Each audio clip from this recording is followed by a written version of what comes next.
इसमें भाजपा में भ्रष्टाचारी नहीं है, इसमें भी बहुत नेता भ्रष्टाचारी हैं और आता भी रहता है, लेकिन कांग्रेस और बाकी बहुत पार्टीज़ हैं जो भाजपा से बहुत अच्छी नहीं है, इसीलिए एक लास्ट ऑप्शन बचता है भाजपा का। फिर बीजेपी। अच्छा, क्यों बीजेपी के? क्योंकि उन्होंने महिलाओं के लिए बहुत सारा सशक्तिकरण और जैसे कि हर कॉलेज में सशक्तिकरण के अभियान और योजनाएं प्रोग्राम कराए जाते हैं, जिससे बहुत सारी लड़कियां आजकल जागरूक हुई हैं। पहले के मुकाबले आजकल की लड़कियां ज़्यादा जागरूक हो गई हैं। लेकिन अब हमारा जो इंडिया है वो मोस्ट पॉपुलेटेड भी बहुत है, तो आजकल नौकरियों में सीटें बहुत कम हैं और लोग बहुत ज़्यादा हैं। हर एक इंसान ये चाहता है कि हमें नौकरी मिले और ज़्यादा से ज़्यादा लोग यही सोचते हैं कि सरकारी नौकरी मिले, तो ऐसा नहीं है, सबको मिल रही है और ऐसा भी नहीं होगा ना कि सबको सरकारी नौकरी मिल जाए। अच्छा, महिला किस शासन में सुरक्षित रहेगी? कांग्रेस की सरकार में तो ऐसा बिल्कुल नहीं था। अब मोदी आ चुके हैं तो उनकी सरकार में ज़्यादा बेस्ट है, ऐसा होना ही चाहिए। जैसे कि अभी पेपर लीक हुआ था यूपीएससी का, तो इससे बहुत बच्चे निराश हुए थे, ऐसा नहीं होना चाहिए था। यूपी पुलिस का हुआ था, हाँ पेपर लीक हुआ था, तो ऐसा नहीं होना चाहिए। और काफ़ी बच्चे इससे मतलब उन्होंने आत्महत्या वगैरह भी करी थी, ऐसा नहीं करना चाहिए। कि जो कल का मैनिफेस्टो आया है बीजेपी का, उसके अकॉर्डिंग अगर देखा जाए तो उन्होंने महिलाओं को लेके कोई भी बात नहीं करी है। उन्होंने ना महिलाओं की शिक्षा को लेके कोई बात करी, उन्होंने सिर्फ बात करी है तो विकसित भारत, वो भी आज से 23 साल आगे के भारत के बारे में बात करी है। सन 2047 की बात कर रहे हैं। देश में 2024 के लोकसभा का जो चुनाव है वह शुरू हो गया है। सभी पार्टियां अपनी जीत के लिए घोषणा पत्रों को भी घोषित कर चुके हैं।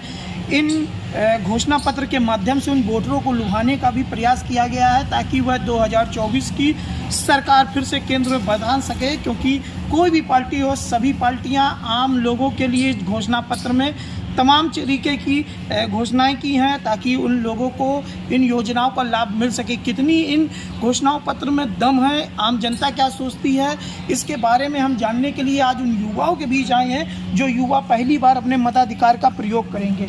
ये तमाम वह युवा हैं जो अपने मताधिकार का प्रयोग करेंगे। घोषणा पत्र सभी पार्टियों ने अपने घोषित कर दिए गए हैं। आखिरकार क्या सोच है इनकी और क्या इनके आधार पर इस बार सरकार ने सोच रखा है और क्या लगता है कि इस घोषणा पत्र से वह लोग काफ़ी कुछ पा पाएंगे? सबसे पहले आपसे बात करना, क्या नाम है आपका? मेरा नाम शिविक है। शिविक जी, ये बताइए कि इस बार सरकार ने अपने अपने घोषणा पत्र घोषित कर दिए हैं, कांग्रेस हो चाहे भाजपा हो, हर पार्टी महिलाओं को लेकर भी काफ़ी घोषणा की। जैसे बीजेपी ने कहा है कि सार्वजनिक स्थलों की जगह पर हर जगह शौचालय महिलाओं के लिए बनाए जाएंगे ताकि उनको जो दिक्कतें होती हैं उनसे दूर जाए। क्या लगता है इस घोषणा पत्र में या उनके निर्णय ठीक है ये? जी बिल्कुल ठीक है, अगर वो सरकार में आते हैं तो ये बिल्कुल ठीक है उनका मैनिफेस्टो जारी करना इस बारे में। अच्छा, एक योजना उनकी ये भी है कि साल में बेरोजगार जो महिला है उसको रोजगार देना और उसे लखपति दीदी बनाना, तो इसको किस नज़रिए से आप देखते हैं? इसके लिए तो सर एजुकेशन सिस्टम और अच्छा करना पड़ेगा। जैसे हम ही लोग हैं बीए बीबीए जो करते हैं, जनरली बीए बीबीए जो ऐसे कोर्सेज़ हैं उनमें थोड़ा सा आगे नौकरी मिलना मुश्किल हो जाता है, इसमें एम्प्लॉयमेंट कम है। तो एजुकेशन सिस्टम जब तक अच्छा नहीं होगा तब तक बहुत रेयर है कि बेरोज़गारी घटे वुमेन की खासकर। अच्छा, 10 सालों से प्रधानमंत्री नरेंद्र मोदी हैं, इस बार भी 24 का चुनाव आ गया है, जद्दोजहद में जुटी है सब पार्टियाँ। क्या किस नज़रिए से आप किस नेता को देखते हैं और क्या लगता है इस बार कौन देश की सत्ता में काबिज होगा?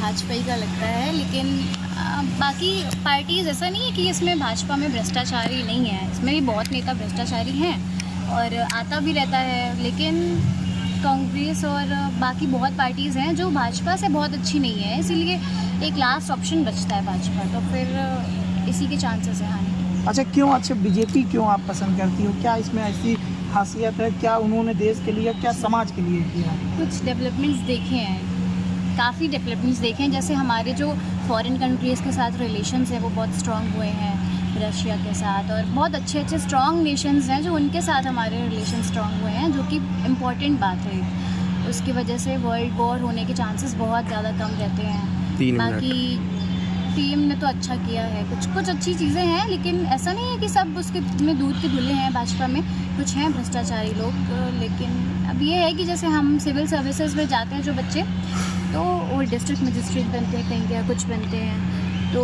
उनका रहता है कि अगर उन्होंने कुछ घोटाला कर दिया तो उनके पद से भी हटा देते हैं। अभी मैंने एक न्यूज़ सुनी थी, उसमें पद से हटा दिया था एक डिस्ट्रिक्ट मजिस्ट्रेट को, जबकि नौकरी नहीं खाई जा सकती उसके बावजूद। और अगर जो नेता भ्रष्टाचार करते हैं फिर उन नेताओं को भी तो आप हटाइए। तो ये बात है बस भाजपा में जो कमी है। कानपुर में विकास हुआ है, उसको किस नज़रिए से देखते लगता है कि जितना विकास कानपुर में होना चाहिए वो हुआ है? नहीं, कानपुर में तो अभी उतना नहीं हुआ है। कानपुर में कई सारे ऐसे जो हमारे यहाँ जो नॉर्थ कैंपस साइड है, इधर भी कुछ साफ़ सफाई का ज़्यादा लेकर है कि नहीं हुआ है साफ़ सफाई के लिए। अच्छा, इस बार किसको प्रधानमंत्री के रूप में आप देखना चाहते हैं भारत में? BJP BJP. अच्छा, बीजेपी में किस नेताओं को? नरेंद्र मोदी। अच्छा, नरेंद्र मोदी को क्यों, आखिरकार क्यों इतनी फाइलिंग है इनकी? मतलब कुछ चीज़ें उन्होंने बहुत अच्छी की हैं, जैसे कि एजुकेशन में कुछ थोड़ा बहुत सुधार किया हुआ है, और महिलाओं के गर्ल्स के लिए तो कुछ ज़्यादा मतलब आगे बढ़ने के लिए कहा है। जैसे जिसकी फैमिली कहती है कि मत पढ़ना है ज़्यादा नहीं, तो उसके लिए कुछ ज़्यादा ही हो रहा है। अच्छा, शिक्षा को लेकर प्राइवेट स्कूलों में आपके लिए एक बहुत बड़ी समस्या हो, क्योंकि मिडिल क्लास फैमिली से आप लोग बिलोंग करते हैं, तो प्राइवेट स्कूल में कहीं पढ़ने में आप लोगों को बहुत समस्या आती है, क्योंकि जो वहाँ का बजट है वो आपके फैमिली के अकॉर्डिंग नहीं है। तो इसको लेकर कहीं विचार करना चाहिए सरकार को? यस जी, करना चाहिए, बिल्कुल करना चाहिए, क्योंकि जो मिडिल फैमिली होती है वो इतना नहीं, प्राइवेट स्कूल वालों की इतनी फ़ीस डिपॉजिट नहीं कर जाती।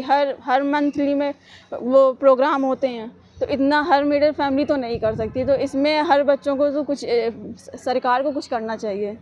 अच्छा, अब इस बार बीजेपी ने कहा है कि हम जल्द से जल्द भारत को तीसरी सबसे बड़ी अर्थव्यवस्था बना देंगे, तो क्या लगता है कि ये घोषणा पत्र में जो उन्होंने घोषणा किया है, क्या ये चीज़ें आगे कर पाएंगे आगे? लगता तो यही है, बट जो ये इंडिया के लोग हैं, ये लोग खुद ही दूसरे मतलब देश की नकल करते हैं, तो इतना वो लगता नहीं है, हमें कुछ खास नहीं है। क्या नाम है आपका? ज्योति सिंह सूर्यवंशी। ज्योति जी, अब लोकसभा चुनाव आ गया है, बीजेपी और कांग्रेस लगातार लोगों के लिए घोषणाएं पत्र ला रही है। तमाम घोषणाओं की है महिलाओं को लेकर, महिला सुरक्षा को लेकर, नारी सशक्तिकरण को लेकर। इस बार लोकसभा चुनाव में किसे प्रधानमंत्री देखते हो? सरकार के नज़रिए, महिलाओं के नज़रिए से सरकार को क्या दिख रहा है? बीजेपी। अच्छा, क्यों बीजेपी क्यों? क्योंकि उन्होंने महिलाओं के लिए बहुत सारे सशक्तिकरण, और जैसे कि हर कॉलेज में सशक्तिकरण के अभियान और योजनाएं, प्रोग्राम कराए जाते हैं, जिससे बहुत सारी लड़कियां आजकल जागरूक हुई हैं। पहले के मुकाबले आजकल की लड़कियां ज़्यादा जागरूक हो गई हैं, इसलिए बीजेपी। अच्छा, इस घोषणा पत्र में जैसे कि लखपति दीदी वाली सार्वजनिक जगह शौचालय और तमाम महिला कानून भी बनाने की बीजेपी बात कर रही है अपने घोषणा पत्र के माध्यम से, तो क्या लगता है कि ये उनकी जो आगे की सोच है, क्या सही है? बीजेपी की तो ज़्यादा अच्छी सोच है, क्योंकि पैसे के मामले में वो थोड़ा अलग है, लेकिन लड़कियों को रास्ते में जाते हैं, वॉशरूम की दिक्कत हो जाती है, तो उनको, जेंट्स का तो कोई नहीं, कहीं भी चले गए वो, लेकिन गर्ल्स को ज़्यादा प्रॉब्लम होती है। अब उनको या तो फिर रास्ते भर कंट्रोल करते हुए जाना पड़ता है, या फिर किसी रेस्टोरेंट, आजकल तो किसी भी मॉल में आप वॉशरूम यूज़ करने जाने नहीं देते वो लोग, और मना कर देते हैं, इसलिए वॉशरूम वाली समस्या तो ज़्यादा। अच्छा, इस बार जो सरकार ने, आपने कहा कि बीजेपी को, तो क्या लगता है कांग्रेस में क्या कमी रह गई है जो कांग्रेस उस काबिल नहीं है जो देश में प्रधानमंत्री अपना बना सके? कांग्रेस तो काफ़ी लंबे समय से थी, अभी तक जब कुछ नहीं कर पाई तो आगे क्या करेगी? अब वो बीजेपी जब कुछ कर रही है तो वो बीच में बताते हैं कि हाँ हम ऐसा करेंगे, हम ऐसा करेंगे। अभी तक वो क्या कर रहे थे?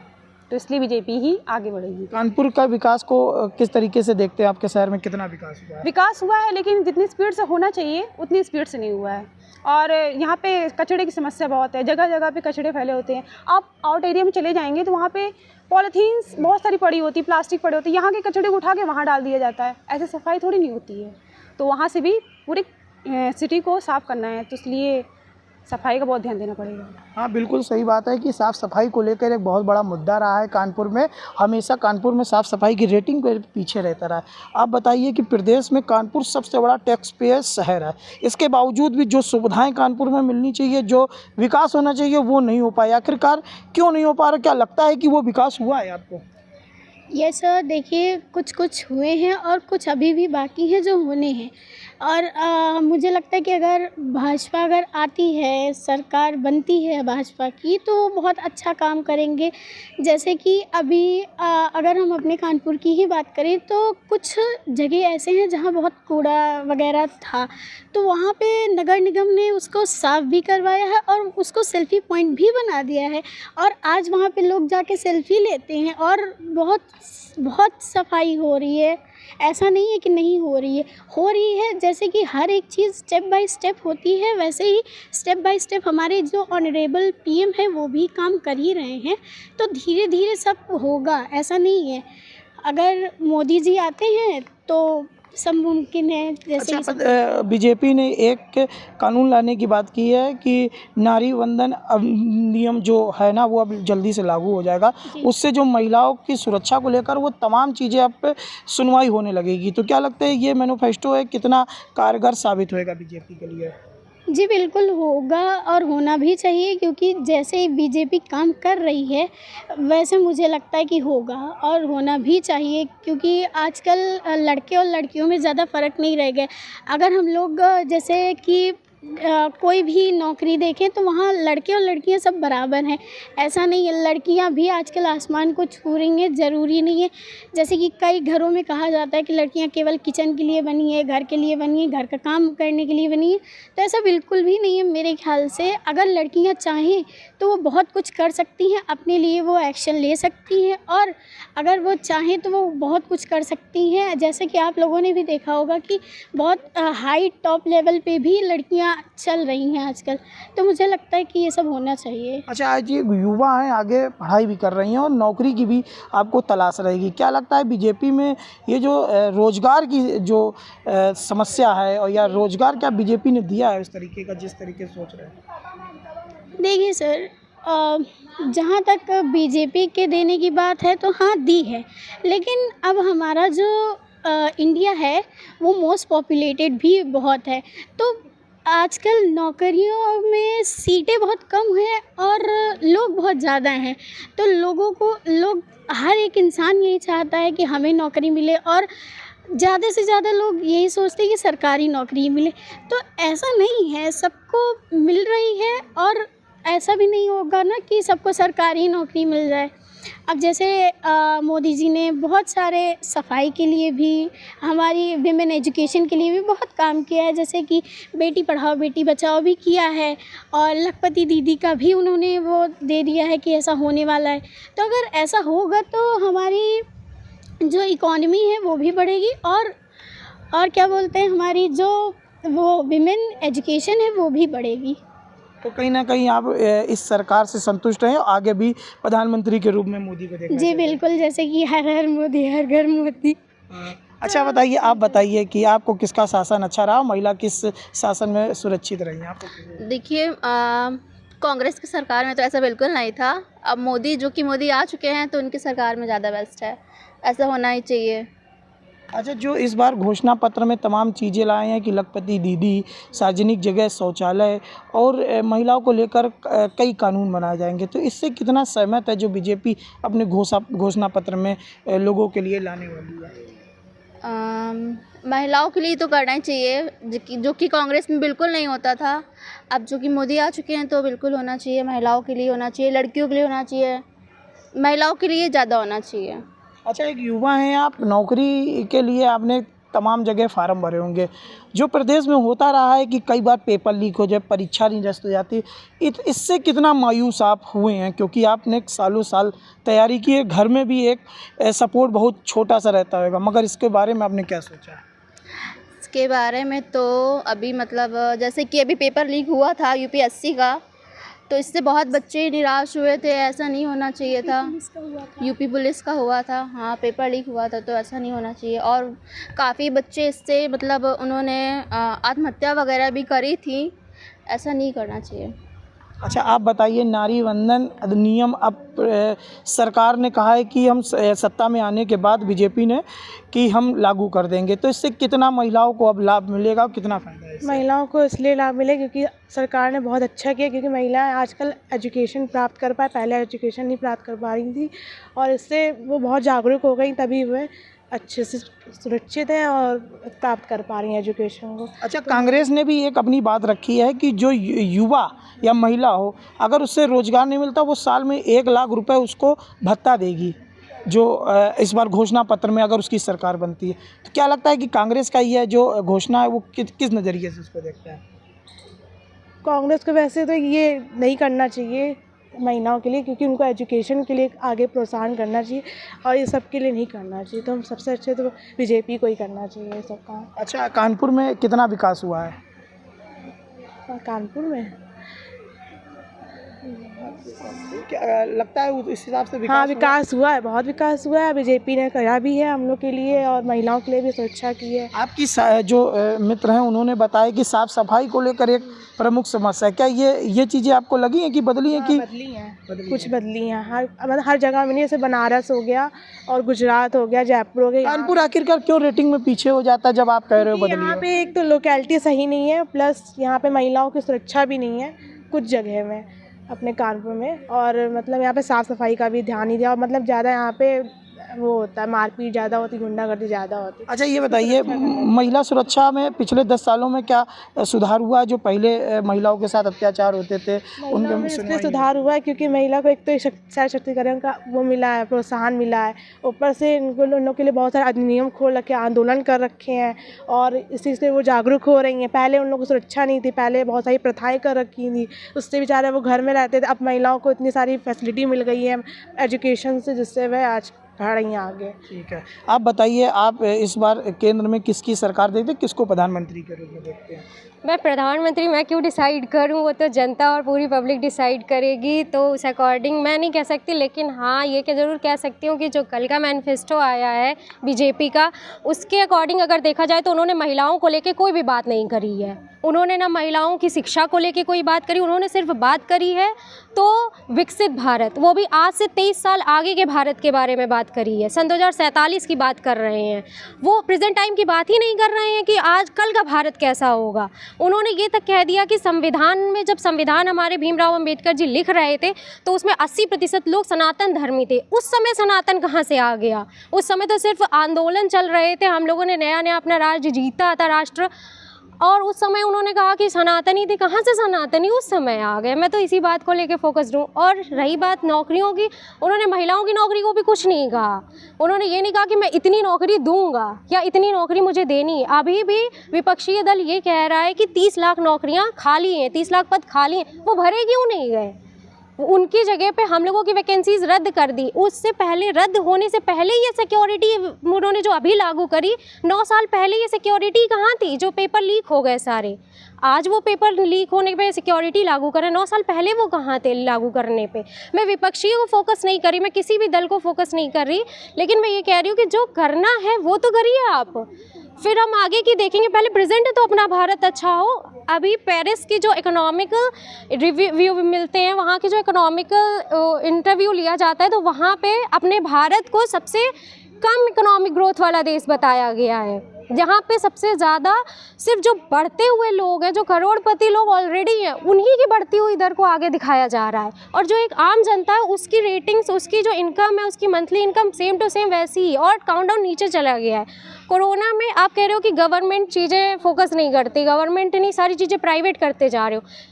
अगर कोरोना जैसा पेंडेमिक फिर से आ जाता है या कोई और पेंडेमिक फिर से आ जाता है, तो एक प्राइवेट इंसान का क्या होता है? कुछ नहीं, उसकी जॉब कैंसिल हो जाती है, उसको कौन सैलरी देता है? आप मोदी जी तो सैलरी दे नहीं जाते, या बीजेपी का कोई भी कार्यकर्ता सैलरी नहीं दे जाता कि उसके घर में खाने को दे जाता है। उसे सिर्फ सरकारी जॉब वाले ही उसका लाभ उठा जाते हैं। पेंडेमिक में, किसी भी पेंडेमिक में सरकारी वाले को उसकी जॉब पे उसकी इनकम मिलती है उसे, और वो कैंसिल नहीं कर जाती, तो उसका लाभ तो वही उठा रहा है ना। तो अगर सरकारी चीज़ें सारी चीज़ प्राइवेट ही हो जाएंगी तो सरकारी चीज़ रहेगी नहीं। तो ऐसे में तो जनता, ऑब्वियस ही बात है, सीधा जनसंख्या कम होने का सबसे बड़ा जर्रा आपने यही बना दिया है। तो इस बार बीजेपी तो कह रही है कि 3 करोड़ महिला जो हैं उनको लखपति दीदी बनाएंगे, जो अपने मैनिफेस्टो में तो ये बनाने जा रहे हैं ना आप? उन्होंने तो ये भी बोला कि मैंने करोड़ों गरीब परिवारों को घर दिए हैं, और करोड़ों पर अभी उनका मैनिफेस्टो में ये चीज़ आया कि मैंने करोड़ों परिवारों को बिजली फ्री में दी है, करोड़ों परिवारों में बिजली कनेक्शन लगवाएं। अब मैं करोड़ों परिवारों में, गरीब परिवारों में बिजली के बिल फ्री करूँगा, ज़ीरो करूँगा उसकी फीस। अब क्यों ज़ीरो कर रहे हो आप? ये 9 साल पहले क्यों नहीं ज़ीरो कर दिया था कि आते ही आपने, तब मैं कहती कि हाँ यू हैव वर्कड, कि आपने वर्क किया है इस चीज़ पे, कि आपने आते उस चीज़ को ज़ीरो कर दिया। तब मैं कहती कि हाँ आपने उस टाइम आपने इस समय स्मार्टफोन्स बांटे जा रहे हैं। क्या ये अखिलेश यादव जी ने नहीं किए थे? उन्होंने तो लैपटॉप बांट दिए थे सीधा 12th के बाद। उसके लिए आपने सीधा विपक्षी, तब आप विपक्षीय में थे तो आपने कहा था नहीं ये चीज़ गलत है, ये चीज़ नहीं करनी चाहिए। अब आप स्मार्टफोन बांट रहे हो, ये चीज़ सही है, ये चीज़ सही है। बीजेपी कह रही है कि अब हम पिछले 5 सालों में तीसरी सबसे बड़ी भारत को अर्थव्यवस्था बना देंगे और इतना विकास करेंगे कि सबसे बड़ी तीसरी अर्थव्यवस्था बन जाएगी। अब ये तो इतने 9 सालों में सबने देख लिया है, और आगे के भी 23 साल का जब उन्होंने पहले ही रिकॉर्ड बना लिया तो वो 23 साल में पता ही चल जाएगा। उन्होंने ये पहले से तय कर दिया कि 23 साल तक आगे मैं ही रहूँगा, इसलिए मैंने वहाँ तक का निर्णय पूरा तैयार कर दिया, घोषणा पत्र अभी से, कि हाँ अब जो होना है मैं अभी से डिसाइड कर दे रहा हूँ। तो और बाकी 23 का तो मैं नहीं कह सकती कि कुछ होगा। और रही बात महिलाओं की सिक्योरिटी, महिलाएं तब भी सिक्योर उतनी ही थी, तब भी कुछ नहीं होता था। अगर आज हैवी रेप किसी का होता है, किसी भी लड़की का, तो क्या उस पर कोई पुलिस हेल्प करती है? नहीं करती। वो होना होता है तो हो जाता है, वो तब भी होता था, वो आज भी हो रहा है। और किसी भी महिला को लेकर डेली न्यूज़पेपर में ये आता है कि इस महिला के साथ ये हुआ, किसी दिन न्यूज़पेपर में ये नहीं आता कि इस महिला ने इस हेल्पलाइन के द्वारा ये मदद ली। क्यों नहीं आता? ये पेपर में भी तो आना चाहिए ना, ये भी सोशल मीडिया पे दिखाना चाहिए कि इस महिला ने इस द्वारा हेल्प ली और अपनी जान बचाई। ये तो कभी नहीं आता। हज़ारों न्यूज़पेपर खोलिए आप, फ्रंट लाइन से ही शुरू हो जाती हैं कि फ़लानी महिला के साथ ये हुआ, फ़लानी महिला के साथ ये हुआ। तो कहाँ से हमारा देश में कांग्रेस पेपर लीक वाले जो मामले हो रहे हैं उस पर कानून लाने वाली है, अगर उसकी सरकार केंद्र में बनेगी तो क्या लगता है ये अच्छी चीज़ सोची उन्होंने? ये तो बहुत अच्छी चीज़ है, क्योंकि हम लोग 2-2, 3-3 साल से मेहनत करते चले आ रहे हैं। अब एक बार में पेपर लीक हुआ, हमारी 3-4 साल की मेहनत चली गई। तो अगर अब वो अच्छा करना चाहते हैं या कोई और अन्य सरकार अच्छा करना चाहती है, चीज़ को लेकर सिक्योरिटी बढ़ाना चाहती है, तो ये बहुत अच्छी बात है। लेकिन अब वो तो आने के बाद पता चलेगा ना कि कौन कितना करता है। ये तो ऑन द स्पॉट नहीं कह सकते ना हम कि ये इतना करेंगे। तो इनका घोषणा पत्र है, इसमें तो वो कुछ भी कह सकते हैं। और ऐसा नहीं है कि उन्होंने अपने घोषणा पत्र में कई सारे भारत को पूरा हब बनाने की बात करी। उन्होंने रोजगार में ये नहीं बोला कि मुझे इतने रोजगार देने हैं, उन्होंने ये बोला कि भारत को एक रोजगार का व्यवसाय बनाना, रोजगार देना है। उनको तो ये बोलना चाहिए था ना कि इतनी वैकेंसीज खाली हैं, आपको इतने पद दिए, इतने रिक्त पद हैं, इसमें आपको दिया जाएगा, इतने पद अभी खाली हैं।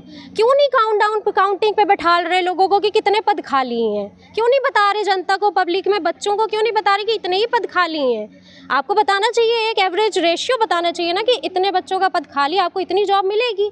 आप वो नहीं बता रहे, आप सिर्फ ये बता रहे रोजगार मिलेगा। रोजगार तो एक ठेले वाले को भी मिल जाता है। और मेन आपने कल अपने मैनिफेस्टो में ये बताया कि आप कह रहे हो कि एक ठेले वाला भी अब कमा रहा है। तो ठेले वाला तो तब भी कमा रहा था। हाँ, ये है कि अब जो नए पढ़े लिखे छात्र हैं वो भी ठेला लगा रहे हैं। मजबूरी की बात तो ये है कि वो ठेला क्यों लगा रहे हैं? उन्होंने तो बीटेक एमटेक किया है, उनके माँ बाप ने 10-10 लाख रुपए फीस भरी है।